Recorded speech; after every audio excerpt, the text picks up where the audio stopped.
Honorable Member Supplementary. மாண்புமிகு பேரவைத் தலைவர் அவர்களே, தகவல் அறிவு உரிமைச் சட்டத்தின் கீழ் தாக்கல் செய்யப்பட்ட விண்ணப்பத்திற்கு அமைச்சகம் அளித்த பதிலின்படி பிரதான் மந்திரி ஆதர்ஷ் கிராம் யோஜனா திட்டத்தின் கீழ் தமிழகத்திற்கு இன்னும் ரூபாய் 184.23 கோடி நிதி கிடைக்கவில்லை.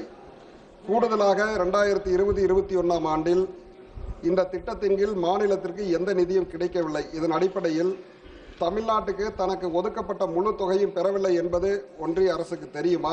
அப்படியானால் இதற்கான காரணங்கள் மற்றும் இதை நிவர்த்தி செய்ய எடுக்கப்பட்ட நடவடிக்கைகள் பற்றிய விவரங்களை அறிய விரும்புகிறேன். மேலும் ஒன்றிய அரசு 25-26 ஆண்டில் 4 புதிய NGOக்களுக்கு முதியோர் இல்லம் அமைக்கவும் அதை முறைப்படி பராமரிக்கவும் அனுமதி அளித்துள்ளது.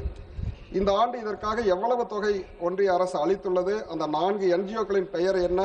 அது எங்கு அமைய இருக்கின்றது என்பதை அறிய விரும்புகிறேன். நன்றி. Honorable Member Supplementary. மாண்புமிகு பேரவைத் தலைவர் அவர்களே, தகவல் அறிவு உரிமைச் சட்டத்தின் கீழ் தாக்கல் செய்யப்பட்ட விண்ணப்பத்திற்கு அமைச்சகம் அளித்த பதிலின்படி பிரதான் மந்திரி ஆதர்ஷ் கிராம் யோஜனா திட்டத்தின் கீழ் தமிழகத்திற்கு இன்னும் ரூபாய் 184.23 கோடி நிதி கிடைக்கவில்லை. கூடுதலாக 2020-21 ஆண்டில் இந்த திட்டத்தின் கீழ் மாநிலத்திற்கு எந்த நிதியும் கிடைக்கவில்லை. இதன் அடிப்படையில் தமிழ்நாட்டுக்கு தனக்கு ஒதுக்கப்பட்ட முழு தொகையும் பெறவில்லை என்பது ஒன்றிய அரசுக்கு தெரியுமா? அப்படியானால் இதற்கான காரணங்கள் மற்றும் இதை நிவர்த்தி செய்ய எடுக்கப்பட்ட நடவடிக்கைகள் பற்றிய விவரங்களை அறிய விரும்புகிறேன்.